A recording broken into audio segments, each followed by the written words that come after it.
भारत के महामहिम मुर्मू मैडम और भारत के पंतप्रधान की मैं बहुत बहुत ऋणी हूँ। ये विकलांगों के लिए एक संदेश है कि जो अच्छा काम करेगा उसलिए देश के लिए देश में भी नाम उसका रोशन हो जाएगा। आज के तारीख में देखा जाए तो विकलांगों की काफ़ी परेशानी है कि मेरे घर की इतनी पोजीशन खराब थी कि मेरे घर में मेरे को दूध लाने के लिए पैसा नहीं रहता था। क्या कुछ करने की योजना है महिला दिव्यांगों के लिए?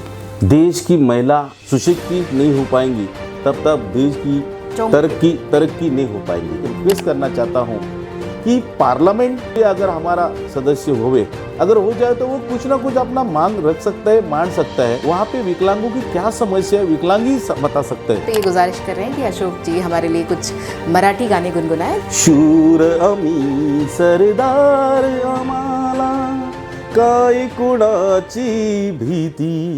नमस्कार, स्वागत है आप सभी का हमारे खास चैनल जिसका नाम है ऑनर्ड पर्सनालिटी। ऑनर्ड पर्सनालिटी में हम देश दुनिया के अलग अलग क्षेत्रों से अलग अलग लोगों को आप तक पहुंचा रहे हैं। चूँकि पद्मश्री की श्रृंखला में हम लगातार पद्मश्री सम्मानित लोगों को आप तक पहुंचा रहे थे, लेकिन आज की श्रृंखला में हमने एक नई श्रृंखला शुरू की है जहां हम दिव्यांगजनों से आपकी मुलाकात करवा रहे हैं। 2021 का सर्वश्रेष्ठ दिव्यांगजन राष्ट्रीय अवार्ड की घोषणा की जा चुकी है। महामहिम राष्ट्रपति द्वारा 3 दिसंबर को प्रत्येक वर्ष सर्वश्रेष्ठ कार्यों और उपलब्धियों के लिए ये सम्मान देश के विशिष्ट जनों को यानी दिव्यांग जनों को दिया जाता है जो अपने अपने क्षेत्र में विशिष्ट योगदान देते हैं। आज इसी कड़ी में हम मिल रहे हैं अशोक तुकाराम भोईर जी से, जो महाराष्ट्र के ठाणे से हैं और जिन्होंने विशेष कार्यों के जरिए समाज में अपनी एक अलग पहचान बनाई है। स्पोर्ट्स में सक्रिय हैं, बल्कि उन्होंने समाज कार्यों के जरिए समाज में एक नई नज़ीर भी पेश की है। वो दिव्यजनों के लिए, विशेष तौर से वैसे लोग जो समाज से कटे हुए लोग हैं, उनके लिए बहुत कुछ कर रहे हैं। उनसे जुड़े हुए तमाम समस्याओं को हल कर रहे हैं और लोगों तक अपनी बात पहुंचा रहे हैं। तो आइए मिलते हैं अशोक कुमार जी से और स्वागत करते हैं इस हमारे एपिसोड में इस खास अतिथि का जो सीधे महाराष्ट्र से हमसे जुड़ रहे हैं, जिन्हें अभी हाल में ही राष्ट्रीय दिव्यांगजन सम्मान से सम्मानित किया गया है। स्वागत है सर आपका। नमस्ते। पहले तो आपको बहुत बहुत बधाई कि आपको दिव्यांगजन का राष्ट्रीय सम्मान मिला है। मैं अपने दर्शकों से रूबरू करवाऊंगी। इससे पहले मैं जानना चाहती हूँ कि आपको किस क्षेत्र के लिए और किस तरह के काम के लिए ये सम्मान दिया गया है और किस तरह के काम से आप जुड़े हैं। मेरा नाम अशोक तुकाराम भोईर, मैं विकलांग हूँ। मैं कई साल से विकलांग क्षेत्र में मैं काम कर रहा हूँ और मैं खुद स्पोर्ट्समैन हूँ और उसमें मैंने 4 बार गोल्ड मेडल्स जीत चुका हूँ। 2021 का मेरे को रोल मॉडल का पुरस्कार भारत सरकार महामहिम से मेरे हाथ से प्रदान किया गया है। मैं भारत के महामहिम मुर्मू मैडम और भारत के पंतप्रधान की मैं बहुत बहुत ऋणी हूँ और आगे जाके मुझे ये अवार्ड जो मिला है उसके लिए ऊर्जा निर्माण होने वाली है। ये विकलांगों के लिए एक संदेश है, बढ़िया संदेश है कि जो अच्छा काम करेगा उसलिए देश के लिए देश में भी नाम उसका रोशन हो जाएगा। अब बात चलते हैं कि ये करते करते हमें ज़्यादा करके मैं रोजगार के ऊपर ज़्यादा फोकस करना चाहता हूँ। लेकिन आप थोड़ा ये बताएं कि आप किस तरह के कार्यों से जुड़े हुए हैं वर्तमान में। वर्तमान में एक तो पहली बात यह है कि मैं 2013-15 से वित्त विकास महामंडल सोशल जस्टिस का जो फाइनेंस डिपार्टमेंट है उससे मैं जुड़ा हुआ था। उसमें मेरे सबसे 4 साल में रिकवरी मैंने 70% तक करवा गई है। इसके बाद ये काम देख के फिर इसके बाद मेरे को भारत सरकार ने डिस्ट्रिक्ट आइकॉन करके मेरे को नियुक्ति करवा गई है। आज भी वो काफ़ी तरह से पैमाने से चल रहे हैं। महाराष्ट्र में काफ़ी तरह से ये विकलांगों की रजिस्ट्रेशन हो रहा है। विकलांगों को जिस दिन वोटिंग रहेगा उस दिन लेके जाना लाना, उसके उधर कुछ बैठने के लिए जगह करना, ये हिसाब से ये अपना काम चल रहा है।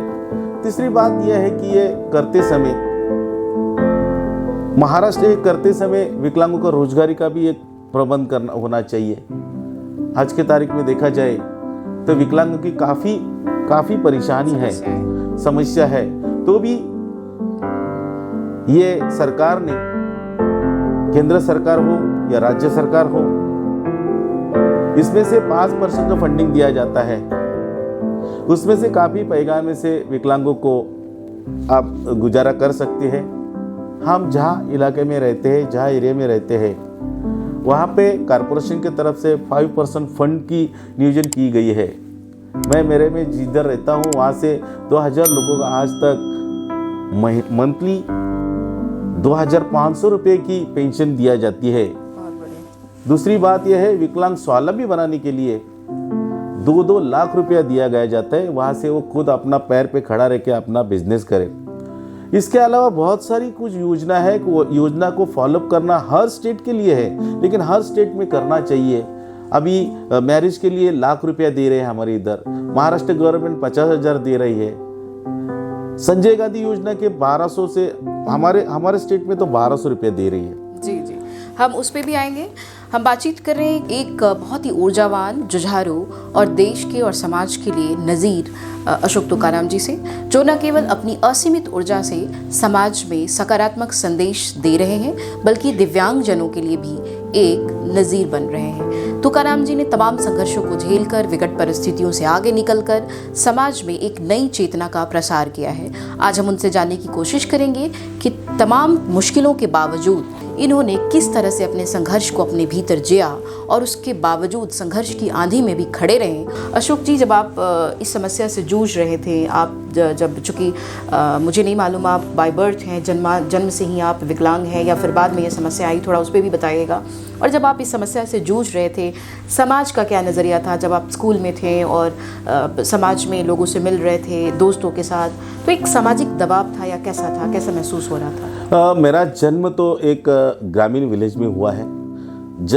बचपन में 10 महीने के बाद मेरा पोलियो का ये हो चुका है। उसी टाइम की कोई इलाज की कोई ये नहीं थी, लेकिन माता पिता जी हमको बोलते थे कि साइन केम हॉस्पिटल लेके जाते थे, लेकिन वहाँ पर तक कुछ ऐसा हुआ कि नहीं हुआ उनको ही पता, कितनी स्टेटमेंट किया मुझे भी नहीं पता।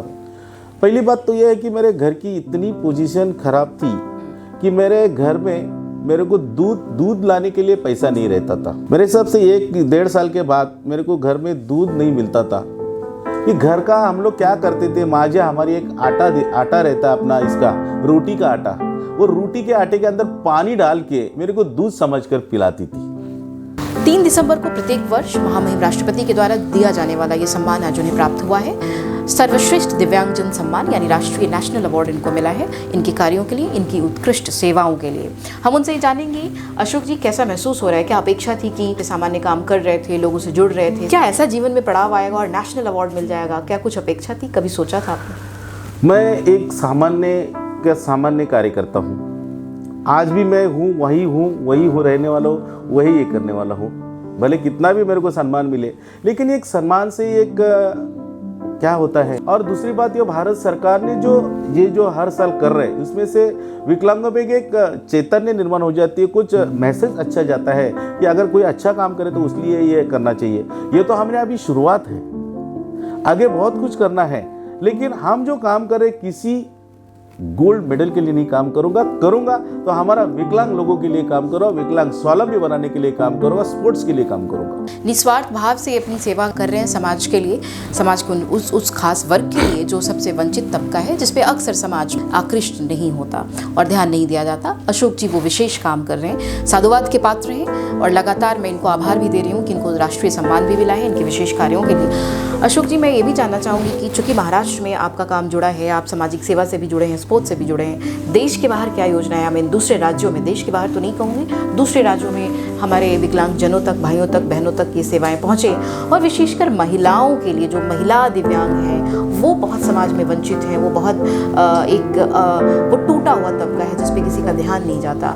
महिलाओं के लिए क्या संदेश है, क्या कुछ कहेंगे, क्या कुछ करने की योजना है दिव्यांगों के लिए? देश की महिला सुशिक्षित नहीं हो पाएंगी तब तक देश की तरक्की नहीं हो पाएंगी, क्योंकि महिला जो है वो देश की नारी है, वही अपना तरक्की कर सकती देश के लिए। इसके ऊपर ज़्यादा ध्यान देना चाहिए।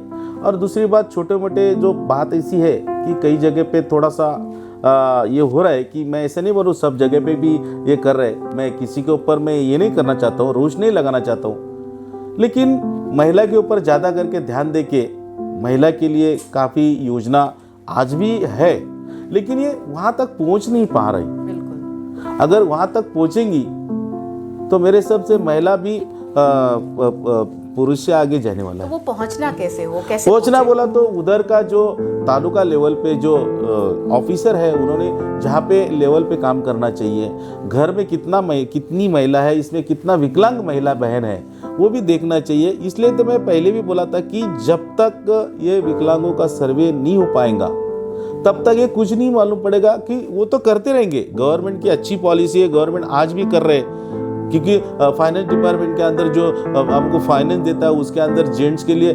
5%, जेंट्स के लिए 6% दे रहे हैं इंटरेस्ट रेट, और महिला के लिए 5% से उनको फाइनेंस कर रहे हैं। जी, लेकिन सवाल ये भी है कि कई बार दिव्यांगजनों की बात अनसुनी कर दी जाती है, ऐसे में तब वो क्या करें? उसके लिए तो पहली बात तो ये है कि आज संदेश यही है कि एकजुट होना चाहिए विकलांगों ने। अभी विकलांगों को एकजुट करने के लिए 1-2 दिन की, साल की ये नहीं है। आज महाराष्ट्र है, गुजरात है, दिल्ली है, ऐसे कई स्टेट है कि जहाँ पे एकजुट होना चाहिए। और तीसरी बात ये मैं कहना चाहता हूँ कि ये मोदी जी ने बहुत बड़ी विकलांगों के बारे में तरक्की की है। हाँ, तो मैं एक उनको एक करना चाहता हूँ, एक रिक्वेस्ट करना चाहता हूँ कि पार्लियामेंट में कोई अगर हमारा सदस्य होवे, MP प्रतिनिधि होवे, यानी ग्राम पंचायत से बोलते जिसको, वहाँ से जिला इसके सेंटर तक अगर हो जाए तो वो कुछ ना कुछ अपना मांग रख सकता है, मान सकता है।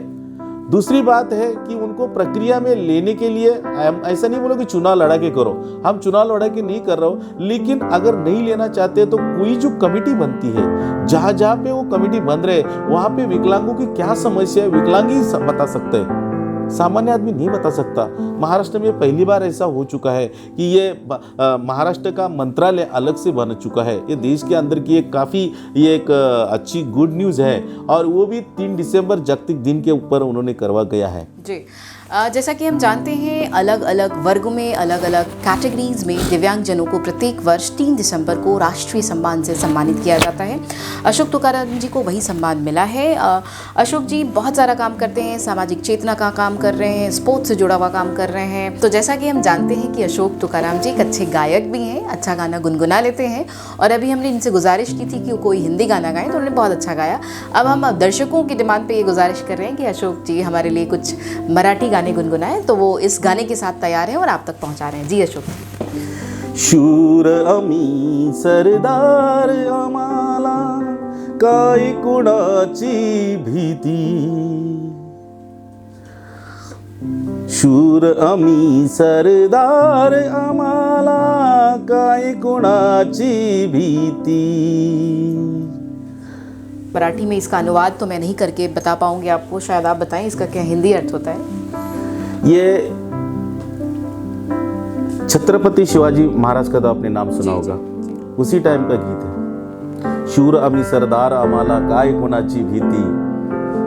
मुझे जहाँ पे अपना बॉस के साथ रहेंगे तो हम उसके फौजदारी कर रहे हैं, तो बॉस हमारे साथ है तो हमको किसी की भी ये नहीं, हमको परवाह नहीं। कैप्टन स्ट्रांग है हमारा।